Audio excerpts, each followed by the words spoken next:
अस्सलाम वालेकुम जी, कैसे हैं आप लोग। MS वर्ड में अगर आप ये चाहते हैं कि आप बोलते चले जाएं और MS वर्ड जो है उसको टाइप करता चला जाए, तो होम के टैब के अंदर एक ऑप्शन मौजूद है और ये है जी हमारे पास राइट साइड पे डिक्टेट का एक माइक है।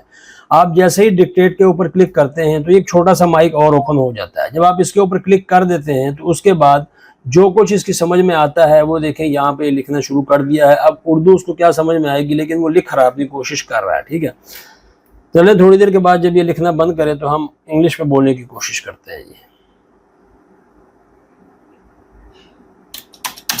ओके, अब इंग्लिश में बोलते हैं जी। तो सबसे पहले मैं बोलना चाहूंगा जी, फिर वो Urdu. Okay, hello mister, I will go to my office after 10 minutes. ये देखिए, ये उसने यहाँ पे बिल्कुल सेम लिख दिया, जो कुछ मैंने यहाँ बोला उसको समझ आ चुकी है। ठीक है, अगर आप कुछ और फिक्रा बोलने की कोशिश करते हैं तो वो भी ये आपको यहाँ पे लिख के दे सकता है। जैसे आप किसी से पूछते हैं, अभी देखें दोबारा,